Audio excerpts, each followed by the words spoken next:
नमस्कार, one India Hindi में आपका स्वागत है। मैं हूँ राधिका। कर्नाटक में कोरोना महामारी से बचाने वाली वैक्सीन का वैक्सीनेशन शुरू किया जाएगा। ऐसे में Karnataka association of resident doctors ने सरकार से हेल्थ केयर वर्करों को वैक्सीन चुनने के ऑप्शन देने की मांग की है। दरअसल Karnataka association of resident doctors के निदेशक डॉक्टर दयानंद सागर ने भारत बायोटेक की कोवैक्सीन के खिलाफ चिंता जताई है। उनका कहना है कि कोवैक्सीन के थर्ड फेज के ट्रायल के पूरा होने से पहले उसे मंजूरी दी गई, जो ठीक नहीं था। उन्होंने कहा कि सरकार से मांग करते हैं कि हेल्थ वर्कर्स को वैक्सीन चुनने का ऑप्शन दिया जाए।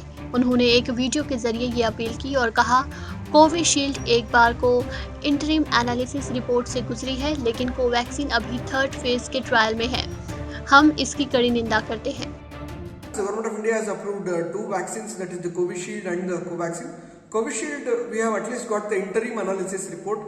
However, when it comes to Covaxin, the Covaxin is being used, on the healthcare workers for phase 3 trial. So the vaccine is still in the phase 3 trial, and the trial is being run where the healthcare workers are being used as a part of the trial, where the experiment is being done on them, which we strongly condemn.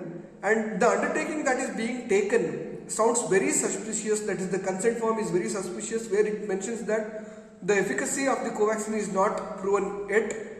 It needs to be studied, and then we are being a part of the study, which is condemnable. And also where it mentions that the compensation will be given from the pharma company if there is any adverse event.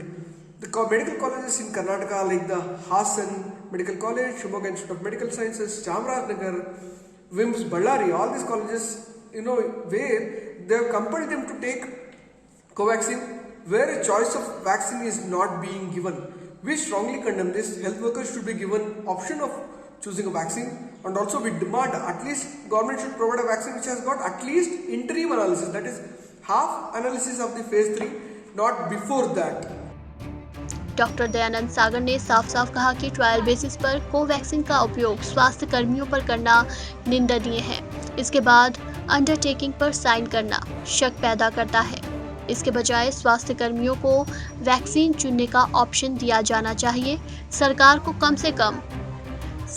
कम से कम interim analysis चरण के टीके लगवाने चाहिए। उन्होंने ये भी कहा कि कोविशील्ड के लिए प्रेफरेंस ज़्यादा इसलिए है क्योंकि कोवैक्सीन की इंटरिम एनालिसिस रिपोर्ट अवेलेबल नहीं है।